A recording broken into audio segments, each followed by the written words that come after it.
സംസ്ഥാനത്ത് സാമ്പത്തിക പ്രതിസന്ധി അതിരൂക്ഷം. 3000 കോടി കൂടി സർക്കാർ കടമെടുക്കാൻ ഒരുങ്ങുകയാണ്. എന്നാൽ ക്ഷേമ പെൻഷൻ കുടിശ്ശിക മാത്രം കൊടുത്തു തീർക്കാൻ വേണ്ടത് 4250 കോടിയാണ്. ഓണത്തിന് ഉദ്യോഗസ്ഥർക്ക് ഉത്സവ ഭത്തയും ബോണസും നൽകാനും പണമില്ല. വിവരങ്ങളുമായി രശ്മി കാർത്തിക ചേരുന്നുണ്ട്. രശ്മി, ഓണമാണ് വരുന്നത്. സാമ്പത്തിക പ്രതിസന്ധി മൂലം ഇത്തരത്തിൽ ഉത്സവ ഭത്തയും ഒപ്പം തന്നെ ബോണസും നൽകാൻ പണമില്ല. മാത്രമല്ല, ക്ഷേമ പെൻഷൻ കൊടുത്തു തീർക്കാൻ, കുടിശ്ശിക മാത്രമായി കൊടുത്തു തീർക്കാനും കോടികൾ വേണം എന്നിരിക്കെ വീണ്ടും കടമെടുക്കാൻ ഒരുങ്ങുകയാണ് സംസ്ഥാന സർക്കാർ എന്നുള്ള വാർത്ത. കൂടുതൽ വിവരങ്ങൾ എന്തൊക്കെയാണ്? ലക്ഷ്മി, സംസ്ഥാനം കടുത്ത സാമ്പത്തിക പ്രതിസന്ധിയിൽ തുടരുകയാണ്. ഒന്നിനും പണമില്ല എന്നുള്ളതാണ് യഥാർത്ഥ കാര്യം. അത്രത്തോളം സാമ്പത്തിക ഞെരുക്കത്തിലാണ് സർക്കാർ മുന്നോട്ട് പോകുന്നത്. 3000 കോടി രൂപ കൂടി കടമെടുക്കാൻ ഒരുങ്ങുകയാണ്. ഈ 3000 കോടി രൂപ ക്ഷേമ പെൻഷൻ ഉൾപ്പെടെ നൽകാൻ ഉപയോഗിക്കുമെന്നുള്ളതാണ് സർക്കാർ വൃത്തങ്ങളിൽ നിന്നും അറിയാൻ കഴിയുന്നത്. 5 മാസത്തെ കുടിശ്ശികയാണ്, ക്ഷേമ പെൻഷൻ കുടിശ്ശികയാണ് നിലവിലുള്ളത്. ഈ ക്ഷേമ പെൻഷൻ കുടിശ്ശിക തന്നെ നൽകി തീർക്കണമെങ്കിൽ 4250 കോടി രൂപയാണ് ആവശ്യമായിട്ട് ഉള്ളത്. ഏതാണ്ട് 5000 കോടിയോളം രൂപ ഈ പെൻഷൻ കൊടുത്തു തീർക്കാൻ ആവശ്യമായിട്ടുള്ളത്. ആ സാഹചര്യത്തിലാണ് 3000 കോടി രൂപ കടമെടുക്കുന്നത്. ഇതിന് പുറമെ മറ്റൊരു പ്രധാനപ്പെട്ട കാര്യം, ഓണമാണ് വരുന്നത്. അതുകൊണ്ട് തന്നെ സർക്കാർ ഉദ്യോഗസ്ഥർക്ക് ഈ ഉത്സവ ഭത്ത, ബോണസ്, മറ്റ് ആനുകൂല്യങ്ങൾ ഉൾപ്പെടെ നൽകേണ്ടതുണ്ട്. അതിനും കാശ് പോലും സർക്കാരിന്റെ കയ്യിലില്ല എന്നുള്ളതാണ് യഥാർത്ഥ വസ്തുത. ഇനി എന്ത് ചെയ്യുമെന്നറിയാത്ത ഒരു ബുദ്ധിമുട്ടിലൂടെയാണ് കടന്നു പോകുന്നത്. പക്ഷെ അതേസമയം തന്നെ മറുവശത്ത് സർക്കാർ യഥേഷ്ടം ധൂർത്ത് തുടരുന്നുണ്ട്. ആ ധൂർത്ത് തന്നെയാണ് ഇത്രത്തോളം സാമ്പത്തിക ഞെരുക്കത്തിലേക്ക് സർക്കാരിനെ കൊണ്ടെത്തിച്ചിരിക്കുന്നത്. ഇനി വിപണി ഇടപെടലിന്റെ ഭാഗമായിട്ടും പണം ആവശ്യമുണ്ട്. 600 കോടി രൂപയാണ് വിപണി ഇടപെടലിനായി ആവശ്യമായിട്ടുള്ളത്. സർക്കാർ ഇതുവരെ നൽകിയിരിക്കുന്നത് 250 കോടി രൂപയാണ്. ഓണമാണ് വരുന്നത്. ഈ തുക നൽകാതെ വിപണി ഇടപെടൽ അത് സുഗമമായി നടക്കില്ല. അതിനും പണമില്ലാത്ത സാഹചര്യമാണ്. ഓരോ വകുപ്പുകളും ഇത്തരത്തിൽ പണം ആവശ്യപ്പെട്ടുകൊണ്ടിരിക്കുകയാണ്. പക്ഷേ സർക്കാരിന്റെ പക്കൽ നൽകാൻ പണമില്ലാത്ത ഒരു സാഹചര്യമാണ്. ധനമന്ത്രി എപ്പോഴും പറയുന്ന ഒരു കാര്യം പ്ലാൻ ബി ഉണ്ട് എന്നുള്ളതാണ്. പക്ഷേ ഓണം എത്തിയിട്ട് പോലും ആ പ്ലാൻ ബി എന്താണ് എന്നുള്ളതിൽ യാതൊരു വ്യക്തതയുമില്ല. പ്ലാൻ ബി എന്ന് പറയുമ്പോൾ കടമെടുക്കൽ, അതല്ലാതെ എന്ത് പ്ലാൻ ബി ആണ് സർക്കാർ? രശ്മി പറഞ്ഞതുപോലെയാണ്, ധനമന്ത്രി ഇടയ്ക്കിടയ്ക്ക് പ്ലാൻ ബി എന്ന് പറയുമെങ്കിലും ഈ കടമെടുക്കൽ അല്ലാതെ മറ്റെന്ത് പ്ലാൻ ബി എന്നുള്ളതാണ്.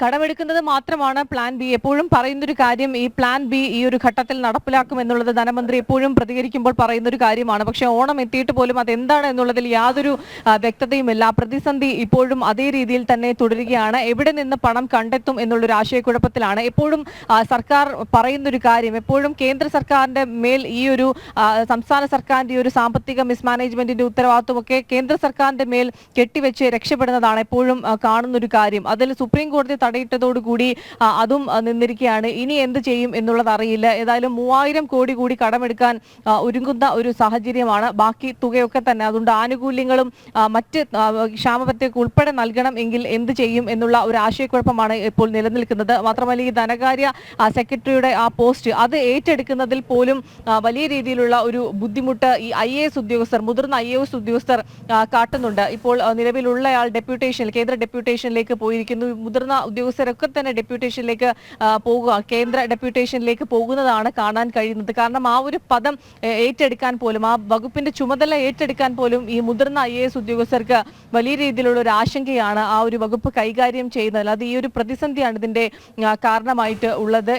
രശ്മി, ഞാനൊന്ന് ഇടപെടുകയാണ്. ഡോക്ടർ മേരി ജോർജ്, സാമ്പത്തിക വിദഗ്ധ, ഈ വിഷയത്തിൽ പ്രതികരിക്കാനുണ്ട്. മാം, ഈ സാമ്പത്തിക പ്രതിസന്ധിയെക്കുറിച്ച് നിരന്തരമായി മാം സംസാരിക്കുന്നതാണ്, ഞങ്ങൾ ചോദ്യങ്ങൾ ചോദിക്കുന്നതാണ്. ഇപ്പോൾ ഈ ഓണക്കാലം വരികയാണല്ലോ, ഇനിയും 3000 കോടി കൂടി കടമെടുക്കാൻ ഒരുങ്ങുകയാണ്. ഈ മുണ്ട് മുറുക്കി ഉടുത്ത് മാറുന്ന രീതിയിൽ നിന്ന് ഈ സാമ്പത്തിക പ്രതിസന്ധി ഒരുപാടങ്ങ് വളരെയധികമായിട്ടില്ലേ എന്നുള്ളതാണ്. ധനപ്രതിസന്ധി വളരെ രൂക്ഷമായിക്കൊണ്ടിരിക്കുന്നു എന്നാണ് ഗവൺമെന്റിന്റെ അഭിപ്രായം. ഗവൺമെന്റ് പറയുന്നതും അങ്ങനെ തന്നെയാണ്. അപ്പോ ഈ വർഷം, അതായത് ഈ ഡിസംബർ വരെയുള്ള കാലഘട്ടത്തില് നമുക്ക് ഇനി എടുക്കാവുന്ന കടം 3700 കോടിയാണ് എന്ന് കഴിഞ്ഞ ദിവസം ഗവൺമെന്റ് പ്രകടിപ്പിച്ചിരുന്നു.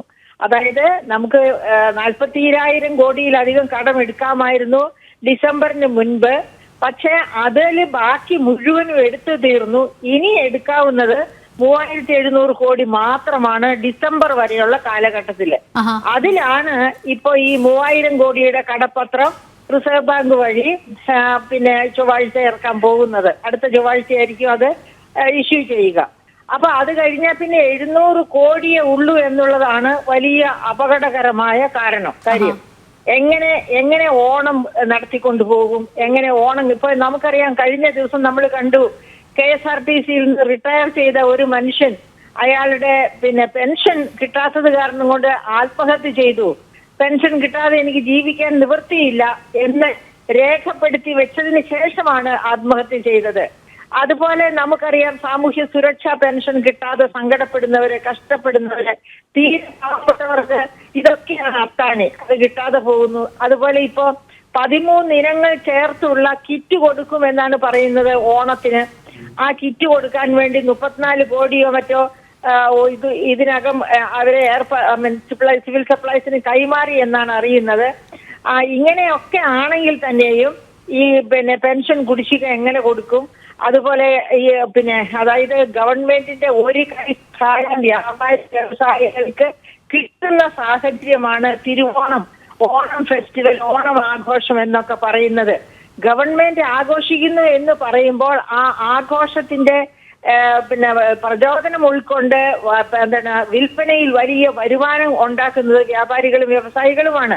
അപ്പൊ അങ്ങനെ വ്യാപാരികൾക്കും വ്യവസായങ്ങൾക്കും വേണ്ടി കൂടിയാണ് സർക്കാർ ഇങ്ങനെ വലിയ തരത്തില് ഒരു മാമാങ്കം എന്ന പോലെ ഈ ഓണം ഫെസ്റ്റിവൽ നമ്മുടെ ചരിത്രപരമായ ഒരു ആഘോഷമാണ് തീർച്ചയായിട്ടും.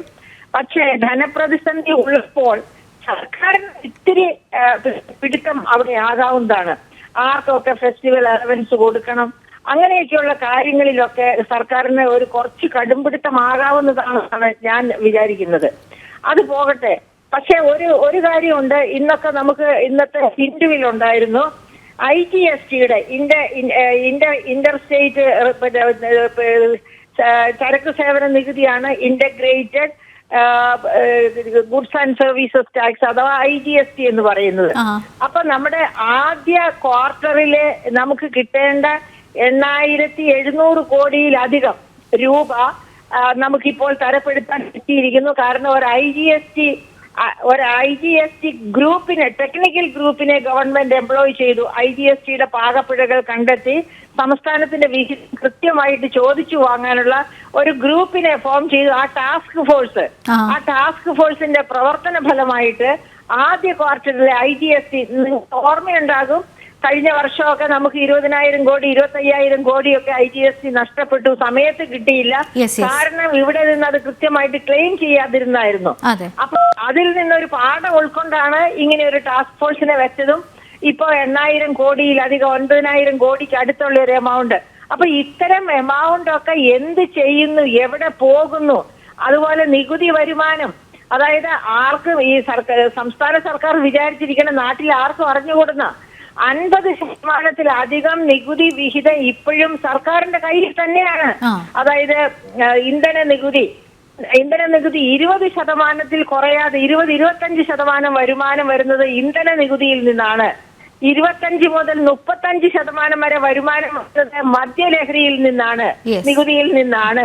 പിന്നെ ഉണ്ട് നമുക്ക് ഇലക്ട്രിസിറ്റി നികുതി ഗവൺമെന്റിന്റെ കയ്യിലാണ്, ലാൻഡ് ടാക്സസ് ഗവൺമെന്റിന്റെ കയ്യിലാണ്. ഈ നികുതികളെല്ലാം കൂടി ചെയ്യുമ്പോ നമ്മുടെ സംസ്ഥാനത്തിന്റെ റവന്യൂ വരുമാനത്തിന്റെ 50-55% തിരിച്ചെടുക്കുന്നത് സംസ്ഥാന ഗവൺമെന്റ് തന്നെയാണ്. അതൊക്കെ എവിടെ പോകുന്നു എന്നുള്ളതാണ്. അപ്പൊ അതാണ് അതെവിടെ ഏത് മടയിലേക്ക് പോകുന്നു, ഇത് ഖജനാവിലേക്ക് എത്താതെ എവിടെ പോകുന്നു, അതിന്റെ കാര്യക്ഷമതയില്ലായ്മ എന്ത് എന്നൊക്കെയുള്ള കാര്യങ്ങൾ CAG റിപ്പോർട്ട് എടുത്തു നോക്കിയാൽ വളരെ കൃത്യമായിട്ട് വകമാറ്റി ചെലവഴിക്കുന്നു. കാര്യക്ഷമത ഇല്ലായ്മ, ഇന്റേണൽ ഓഡിറ്റിംഗ് നടത്തായിക, ഇങ്ങനെയുള്ള പല പ്രധാന ഇഷ്യൂസുമാണ് കൺട്രോളർ ആൻഡ് ഓഡിറ്റർ ജനറൽ ചൂണ്ടിക്കാണിക്കുന്നത്. അപ്പൊ ആ ഇഷ്യൂസിനൊന്നും പരിഹാരം കാണാത്തത് കൊണ്ടാണ് ഈ IGSTയുടെ ഇഷ്യൂവും അതെ. IGSTക്ക് ടാസ്ക് ഫോഴ്സിനെ ഒക്കെ വെച്ചത് കൺട്രോളർ ആൻഡ് ഓഡിറ്റർ ജനറൽ അത് ചൂണ്ടിക്കാണിച്ചതിന് ശേഷമാണ് ടാസ്ക് ഫോഴ്സിനെ വെച്ച് ഇപ്പൊ കൃത്യമായിട്ട് IGST കിട്ടാൻ തുടങ്ങിയത്. അപ്പൊ ഇങ്ങനെ കാര്യക്ഷമതയ്ക്ക് ഊന്നൽ കൊടുത്ത് വകമാറ്റൽ നിർത്തലാക്കി ചെലവുകളെ കൃത്യമായിട്ട് പ്രൂവ് ചെയ്താൽ സംസ്ഥാനത്തിന് മുന്നോട്ട് പോകാൻ ബുദ്ധിമുട്ടുണ്ടാവില്ല. അല്ലെങ്കിൽ ഈ തിരുവോണമൊക്കെ കഴിയുമ്പോൾ എങ്ങനെ മുന്നോട്ട് പോകുമെന്ന് നാം ആശങ്കയോടെ തന്നെ നോക്കിയിരിക്കേണ്ടതാണ്. തീർച്ചയായും ഡോക്ടർ മേരി ജോർജ്, പാകിസ്ഥാനും ശ്രീലങ്കയും ഒന്നും ഇവിടെ ആവർത്തിക്കാതിരിക്കട്ടെ എന്ന് പ്രാർത്ഥിക്കാം. വളരെയധികം നന്ദി മാം പ്രതികരിച്ചതിന്. രശ്മിയിലേക്ക് പോവുകയാണ്. രശ്മി, ഡോക്ടർ മേരി ജോർജ് പറഞ്ഞത് ഈ സംസ്ഥാന സർക്കാരിന്റെ സാമ്പത്തിക ദുർഭരണം തന്നെയാണ് നമ്മുടെ ഈ പ്രതിസന്ധിക്ക് കാരണം. പക്ഷേ ഇനിയും പരിഹാരങ്ങൾ ഒരുപാടുണ്ട്, ഇനിയും സമയം ഒരുപാട് വൈകിട്ടില്ല എന്നുള്ളതാണ്. ഇത് കാലങ്ങളായി തന്നെ ഈ ഒരു സംസ്ഥാന സർക്കാരിന്റെ ഈ ഒരു സാമ്പത്തിക മിസ്മാനേജ്മെന്റ് അത് പലരും ചൂണ്ടിക്കാണിച്ചിട്ടുള്ള ഒരു കാര്യമാണ്. ധൂർത്ത് ഒഴിവാക്കിയ ശേഷം കൃത്യമായ രീതിയിൽ മുന്നോട്ട് പോകണം എന്നുള്ളൊരു നിർദ്ദേശം പല തലങ്ങളിൽ നിന്ന് ഉയർന്നു വന്നതാണ്. ഈ ഡോക്ടർ മേരി ജോർജ് ചൂണ്ടിക്കാണിച്ചതുപോലെ തന്നെ CAG റിപ്പോർട്ടിൽ അത് കൃത്യമായി പറഞ്ഞിരുന്ന കാര്യം, ഈ തുക വകമാറ്റി, ഫണ്ടുകൾ വകമാറ്റി ചിലവഴിക്കുന്നു, അനാവശ്യ ചിലവുകൾ നടത്തുന്നു, ധൂർത്ത്, ഇതൊക്കെ തന്നെ വ്യക്തമാക്കിയതാണ്. പക്ഷേ അതൊക്കെ ചൂണ്ടിക്കാണിച്ചിട്ടും വീണ്ടും സർക്കാർ അതേ രീതിയിൽ തന്നെ മുന്നോട്ട് പോകുന്നതാണ് ഈ ഒരു കടുത്ത പ്രതിസന്ധിയിലേക്ക്, സാമ്പത്തിക ഞെരുക്കത്തിലേക്ക് സർക്കാരിനെ കൊണ്ടെത്തിച്ചിരിക്കുന്നത്. കേന്ദ്രം തന്നെ പല കാര്യങ്ങൾക്കും കൃത്യമായി സംസ്ഥാനങ്ങൾക്ക് ഫണ്ട് അനുവദിക്കുന്നുണ്ട്, കേന്ദ്രത്തിനും ആ വിഹിതം കൃത്യമായി തന്നെ ലഭിക്കുന്നുണ്ട്. പക്ഷേ അത് കൃത്യമായി നൽകുന്നത് പദ്ധതിക്ക് വേണ്ടി വിനിയോഗിക്കാതെ പലതും വകമാറ്റി ചിലവഴിക്കുന്ന ഒരു സാഹചര്യമാണ് നിലനിൽക്കുന്നത്. തുടർച്ചയായി തന്നെ സർക്കാരിന്റെ ധൂർത്തുകൾ പല തവണയായി, നവകേരള സദസ്സാണെങ്കിലും കേരളീയമാണെങ്കിലും മുഖ്യമന്ത്രിയുടെയും മറ്റു മന്ത്രിമാരുടെയും വിദേശയാത്രകളാണെങ്കിലും അനാവശ്യമായിട്ടുള്ള കാര്യങ്ങൾക്ക് കോടിക്കണക്കിന് രൂപയാണ് സർക്കാർ ഇതേ രീതിയിൽ ചിലവഴിച്ച് കളയുന്നത്. പക്ഷേ സാധാരണക്കാർക്ക് ആവശ്യമായിട്ടുള്ള ഏറ്റവും അടിസ്ഥാനപരമായി ചെയ്യേണ്ട കാര്യങ്ങൾക്ക് തുക നൽകാൻ ഇല്ല. ക്ഷേമ പെൻഷൻ കുടിശ്ശികയുണ്ട്, KSRTC ജീവനക്കാർക്ക് പണം നൽകാനില്ല, സപ്ലൈകോ ഏറ്റവും കുറഞ്ഞ നിരക്കിൽ സാധനങ്ങൾ ലഭ്യമാക്കുമെന്നുള്ള ഉറപ്പ് നൽകിയതാണ് സപ്ലൈകോ. പക്ഷേ അവിടെ എത്തിക്കഴിഞ്ഞാൽ ആവശ്യമായിട്ടുള്ള സാധനങ്ങളൊന്നും ലഭ്യമല്ലാത്തൊരു സാഹചര്യം. ആരോഗ്യ മേഖലയിൽ കേരളം നമ്പർ 1 ആണെന്നുള്ളതാണ് സർക്കാർ അവകാശപ്പെടുന്നത്. പക്ഷേ സംസ്ഥാനത്തെ സർക്കാർ ആശുപത്രികളിൽ ഏറ്റവും അടിസ്ഥാനപരമായിട്ടുള്ള സാധനങ്ങളോ മരുന്നുകളോ ഒന്നും തന്നെ കിട്ടാനില്ലാത്ത രീതിയിൽ ബുദ്ധിമുട്ടിലാകുന്നു. ഇനി ഓണം എത്തുന്ന സമയത്ത് ഈ പെൻഷനൊക്കെ പ്രതീക്ഷിച്ചാണ് സാധാരണക്കാർ ഇരിക്കുന്നത്. ഇനി അതിന് തന്നെ എത്ര മാസത്തെ തുക നൽകും എന്നുള്ളതൊക്കെ ഒരു ആശങ്കയായി നിൽക്കുകയാണ്. ഇനി സർക്കാർ ഉദ്യോഗസ്ഥരുടെ മറ്റ് ആനുകൂല്യങ്ങൾ അത് ലഭിക്കുമോ എന്നുള്ളൊരു ആശങ്കയാണ്. വ്യാപാരികളും വലിയ രീതിയിലുള്ള ആശങ്കയിലാണ്. വിപണി ഇടപെടലിന് ചോദിച്ചതിന്റെ പകുതി തുക പോലും നൽകിയിട്ടില്ല എന്നുള്ളതാണ്. ഏതായാലും വലിയ രീതിയിലുള്ള ഒരു പ്രതിസന്ധിയിലൂടെയാണ് സംസ്ഥാനം കടന്നു പോകുന്നത്. രശ്മി കാർത്തികയാണ് വിവരങ്ങൾ നൽകിക്കൊണ്ടിരുന്നത്.